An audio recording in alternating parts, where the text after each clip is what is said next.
What is up YouTube, and welcome back to the RiftGuides WildRift video. We are back with another patch review, and we have some massive changes for a lot of aggressors that have been getting away scot-free for a lot of time. And finally, they're getting the big slap. So let's start with this video. We're in the final stretch of 5.2. What has been your favorite part of this patch? Personally, I'm a big fan of Mordekaiser, but enough reminiscing about something that hasn't even ended yet. We got the Kayle rework lined up for you, and of course, your regularly scheduled balance changes. Welcome to patch 5.2D. New events. Milio's arrival. Have you had a chance to try Milio yet? There are rewards to be earned. We also have the Wild Pass Sprint. We are giving you an extra boost on your Wild Pass. Complete daily and one-time challenges to earn prizes. Autumnal Adventures, the rotating game modes. Grab a friend and hop on a rotating game mode. Which one is your favorite? Personally, I'm partial to Spellbook Aram. It's a pretty good mode, to be honest. Now let's talk about the hard part of the patch, the champion changes. Kayle. It's Kayle rework time. We are shortening her ult channel time as well as lengthening the duration of the blade rain. This should allow players to ult and continue fighting smoothly. Kayle will also be able to ascend earlier, allowing her to reach her final form faster. Try out and let us know what you think. We also have some other balance changes. First off, we have the passive. You're ascending on level 9 and 13 now compared to level 10 and 15. Your first ability, Radiant Blast, is also getting adjustment. You are reducing, instead of 15, 20% of the magic resist and armor, and it deals 10 more damage across the board. The second ability, Celestial Blessing, is also getting an increase. It heals for 10% more, 10 more, and has 10% better AP scaling. The third ability only deals 60% damage to monsters now, which seems to be a jungle Kayle nerf. For ultimate ability, the channeling time of the Divine Judgment is shortened from 1.5 to 0.5. Times of Blade Falling is prolonged from 1.5 to 2.5. So this is supposed to make Kayle stronger during the laning phase, but I think she still suffers a lot. Overall, even though your third ability does less damage to monsters, I think this benefits jungle Kayle more than it does laning Kayle.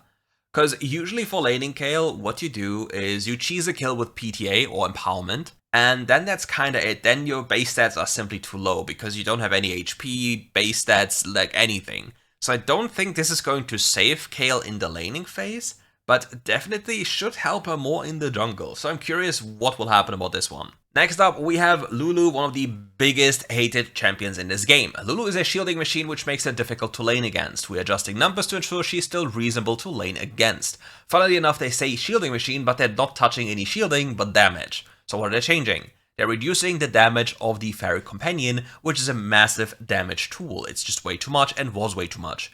The damage is getting lowered a tiny bit, but it's not significant. The ultimate cooldown, however, is being touched up to 15 seconds into the late game. So you will not have multiple ultimates in short sequence, so this one is actually more impactful than the first one. But I'm still happy to see some adjustments to Lulu, especially in the damage department. Yuumi. Yuumi is a superstar in supporting her marksman. We are slightly decreasing her buffs to her best friend to leave room for enemies to fight back. What are they doing? They're reducing 8 base AD level 1. Did you know that Yuumi had more base AD than a lot of AD carries in WildRift? 58 level 1. That is more than Caitlyn, Jinx, Tristana, I think. Like most of the AD carry roster, actually. And yeah, finally losing 8. That is a big and most welcome change. Bob and block the passive shielding since you don't have to detach anymore. The value was just too high anyway, even though the cooldown was high. So they lower the base value as well as the scaling. For third ability, Zoomies, we are seeing a decrease in ability power scaling on movement speed and a decrease in attack speed. So hopefully Yuumi will finally not be the most disturbing pick to play against and finally somewhat in a better position and not completely unbalanced. But still, it is still Yuumi, and Yuumi got away with not attacking at all during the laning phase, like bad Yuumis, and she was still overbearing to face.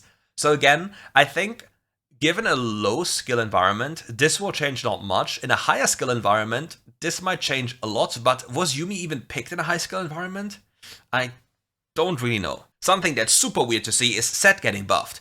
We are boosting Set's damage early as well as the damage of his Haymaker so he can make a big impact in lane. He's getting 4 base AD level 1 gifted to him, 4 base AD on a double at auto attack champion.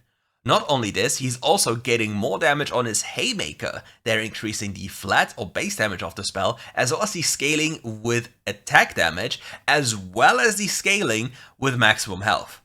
That is an absurd buff for a champion that has been completely fine in the game. Syndra. We're increasing Syndra's splinters as well as buffing her damage so she can keep up with the current pace of the game. I like that they're giving her more health because this champion seemed so squishy.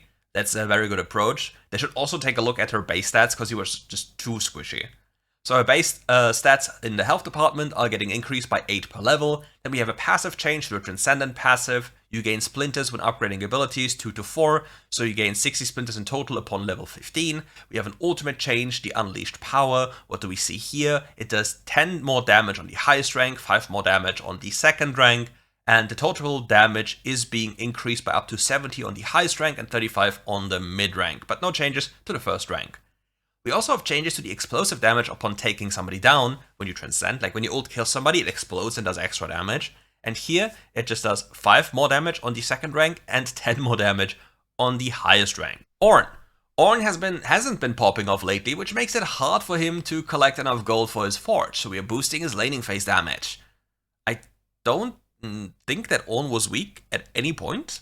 Can anyone chip in and tell me where Ornn was weak? Because I certainly didn't see that Ornn was weak. They're buffing his base damage by 4, that's a lot already. They're also buffing his first ability's damage by 10 on level 1 for no reason. And they're buffing his second ability's damage by 2% on the lowest rank up to, well, it's 2% across the board, I see. And the minimum damage this spell does to minions by 10. So Ornn got multiple buffs on 2 spells and base stats, so this champion will probably be an absolute menace now to face, and the only way to deal with this champion might be just Divine Champions. And then again we have the same problem, that Divine Champions will probably kill Ornn unless the enemy is not able to build Mercure Treads because of the enemy jungle matchup or the entire team, and then Ornn will still lose but still has super insane impact with the ultimate and generally tankiness. Gameplay changes. Items. Enchantment. Ravenous Hydra. Ravenous Hydra is a popular enchantment, but we are finding its stats not impactful enough. This is the 3rd or 4th buff in a row. I think 3rd, right? We're increasing its damage and health restoration, while increasing its cooldown slightly to balance it out. Ravenous Crescent. Deal adaptive damage 110% plus 30 and restore health by 30 of the damage dealt, 6-second cooldown. Up to 140% damage dealt, still the same ability power scaling, and restore 60% of the damage dealt, now a 10-second cooldown. It's still the same problem as before, it's on a boots enchantment, which makes it very difficult to use for many champions, because so many other champions desire stasis or QSS or other options over this one, simply because they can't go for this, and there's already enough damage in the game. Here are some Aram changes. Jinx deals less damage, Hakram does more damage. You see, I'll just scroll through this, I will not tackle this. If you're an Aram enjoyer, feel free to pause and read this, but I'll go over to the rank changes. System changes. Galio Guardian limited time beta. Players that lose a match will not lose ranking if they achieve S-level rating. S-level rating compensation takes precedence over events and ranked lost shield cards. If triggered, will not consume those cards or event bonuses. Players that lose a match will be compensated for 50% of their current rank shield value if they achieve A rating. Ranked lost shields and A-level rating compensation can trigger at the same time. If there's an event that compensates for loss and is triggered, A-level rating compensation will not occur. Players will need to meet the following conditions to receive Galio Guardian: silver rank or above, match duration is greater or equal to 600 seconds, no negative behavior during the match. This is an experimental change we are making to help players who perform well in their games, even if the results in a game loss. As you experience Galio Guardian, please share your thoughts with us, and as we are constantly looking to improve your ranked experience. Okay. This doesn't do shit. And here's why. If you understand the game, you know that if you perform well, your next game will get harder. So if you're losing a game, and you perform really well in this game, the system now is supposed to not make you lose a mark, but your next game will be equally as difficult. But if you know you lose a game and you have terrible stats because you already knew you lose the game, so you just helped your stats a little bit into the negative direction, your next game will be easier, and the subsequent games after if you're not overperforming. So this one is just a very weird change, and do yourself a favor, go into your history, check out how many S ratings or A ratings you had in losses, and then just comment them in the comment section below, so we see how many of your last ranked games you've performed well in, like S or A well, and still lost. because I'm curious. For skins, we have the Star Nemesis Fiddlestick, the Star Guardian Akali, Star Guardian Syndra, and Prestige Star Guardian Syndra, sorry. And with that, we're at the end of this video. Thank you for watching. If you enjoyed the video, leave a like and subscribe to the channel, and come back for more RiftGuides content. See you soon.